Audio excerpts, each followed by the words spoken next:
Welcome to our new lesson of DaVinci Resolve. In this lesson, I'm going to be showing you all about the project settings, how you can set up your workspace, and also a couple of tips before starting to work with DaVinci. So without any further ado, let's just hop onto the lesson by opening up DaVinci Resolve on your device. As you can see that I have opened up DaVinci Resolve on my PC. Now I'm going to be showing you everything about the project settings. Now the project settings are going to contain a lot of things. If you've seen my interface and workspace, you already know where to find your project settings. First thing is that open up an untitled new project and then you'll be able to get access to it. So how will I do? I'm going to click on Untitled Project and I'm going to just open it up on my workspace. Now, after I have opened it up on my workspace, you can see right beside on the right bottom corner of this home button, we have the settings, right? Click on that settings and this is where all about your project settings will appear up. Now, the first thing or the first setting which you're going to fix out is going to be your resolution, your frames, your playback, video format, and the color options.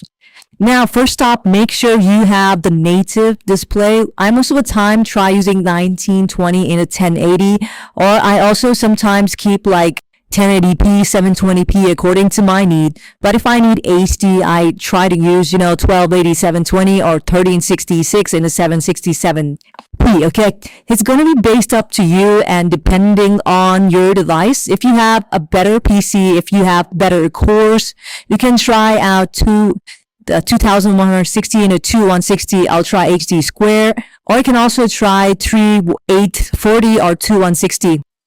But if you are making any decent video edits or maybe even sometimes movies, if you want HD, try to keep it somewhere around 1080 in the 1920 or 920 in the 1080p because that is going to be giving you a very good outcome, okay? So that is basically the ratio. You can also put in your ratio if you want to or your resolution.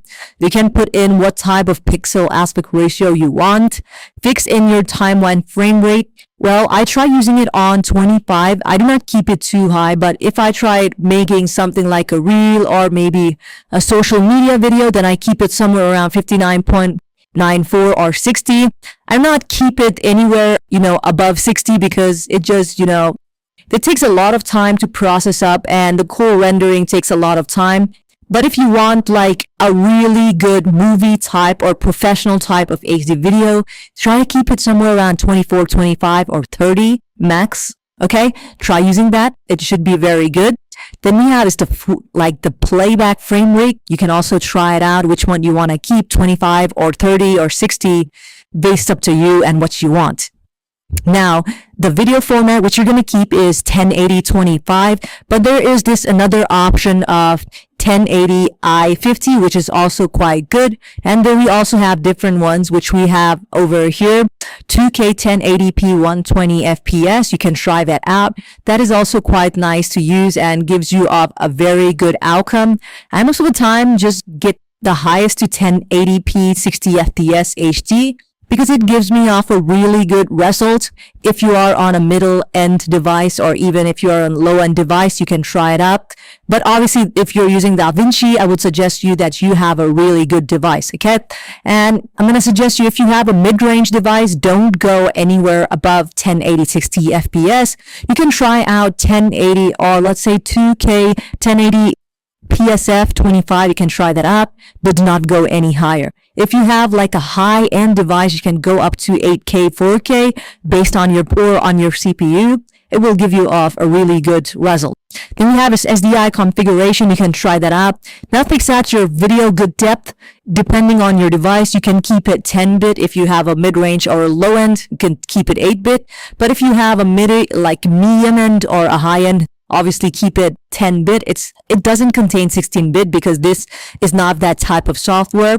Then we have this minor scaling. Try keeping it on bilinear because it's going to have two axes, which is going to be the monitor scaling. If you keep it basic, it will only eyes one axis on your device. So you might face a couple of, stuttering on while working. Then we have is optimized media and render cache. Keep it all default. You can fix out where you want your folders or where you want your projects to be. You can see these are the working folders. These are the locations where your cache, where your, proxy generation gallery stills will be saved up. Then we have a frame interpolation. Keep it all default. Okay, it will also give you a really good type of settings. Then we have is the image scaling. On the image scaling, make sure to keep it sharper. But if you want to keep it smooth, you can also keep it smooth if you want to. On the deinterlace quality, keep it normal. Or you can also keep a DaVinci Neural Engine. That's also quite good. But honestly, it will take the real time, effect. And it will cause, your CPU to heat up fast. So you can try that out if you want to. But if you see that it's stuttering, you can change back to sharper and change back to normal. Okay, then the main part of that over here is about the color management.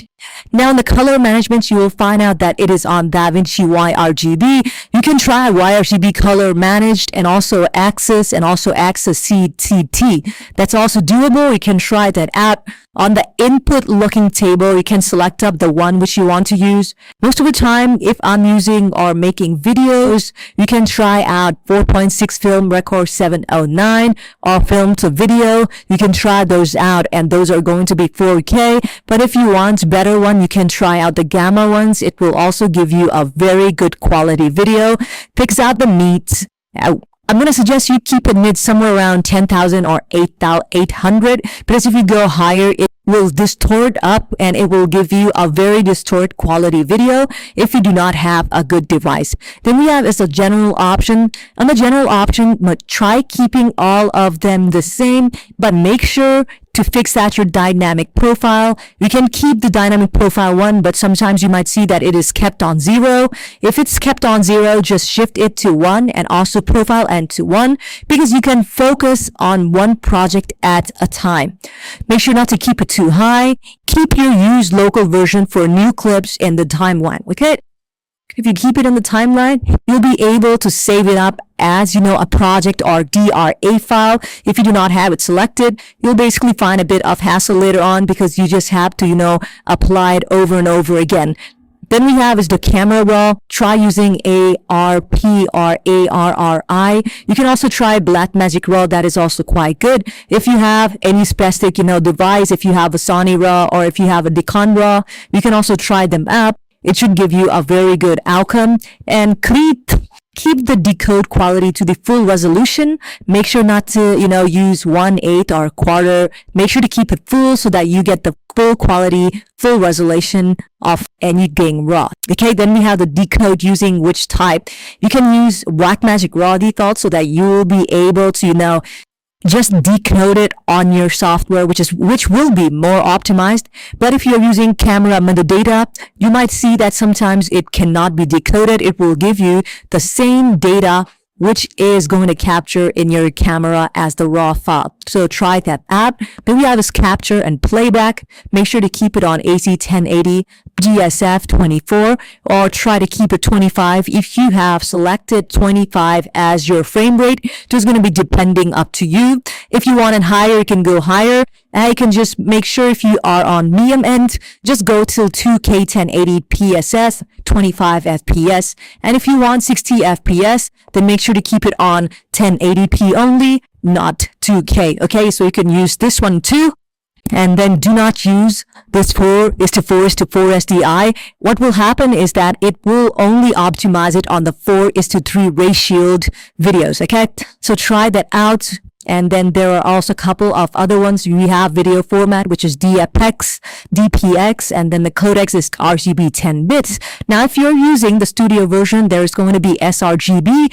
So if you have the studio version, make sure to shift to dynamic sRGB, and also if you have the Blackmagic Raw, you also try that out because it's going to give you the optimized and better version and full version without any drop of resolution on your software. We can try those out. And we have a subtitles and transcript. On the Fairlight, keep it the highest audio or audio sample around 48,000. If you want higher, or if you have a sound card, you can go up to 96,000. But if you want to go higher, you have higher or better input, better output, you can try out like 93,000. Okay, but if you have like a decent PC, if you do not have any sound card, just make sure to use these 40 or 48,000 audio sample bitrate, and make sure to keep it on IEC 606 or 60268. You can also try out customizing your own one, but if you're basically new to it, make sure to keep it on IEC. And make sure to keep it or customize your LUMS or target loudness level. You can keep it on 0, which is neutral, but I try keeping it lower because it just, reduces the outside sound, or sometimes even removes the sound which are, unpleasant to hear. You can try that out. You can also fix out the bus meter. You can fix out the high level and the low level. It's basically up to you. And the last one is pack mapping. Now, after you are basically done with every settings, which you're done over here on this, what you can do is save all of them up as a preset. Now, how do you do that? What you're going to do is that when you have selected on any one of these, you can see the 3-dot option over here. Click on that and you can see default preset. You can load up your preset, or you can also export them if you want to. If you want to save it just the way I save it right now, they can default presets, they can load up presets, or you can also reset it to default, and you can set current settings as default preset. You can also do that. If I click on that, you can see update, and there we go. My new preset has been saved, or the new settings has been saved as my preset. Now what you can do is also get it to reset it to default. You can also do that, reset default, and you can see still the same settings are remaining. Why? It's because now the one which I have over here is now my default. But you can also load them up. First off, make sure to, update your preset, update or like say save up your current settings, and then make sure to save it so that you can use or toggle through each preset every time you are using DaVinci Resolve. So hope you understood everything about the project settings, how you can start off, and how will you be able to change the preset, change your workspace the way you want to. And if you want to change your workspace, you can go up to workspace, and then you'll be able to change out the way you want to. So it's basically up to you how you want to work. So without any further ado, and if you have any question or any confusion about any part of the lesson, feel free to ask me. And now let's move on to our next lesson of DaVinci Resolve.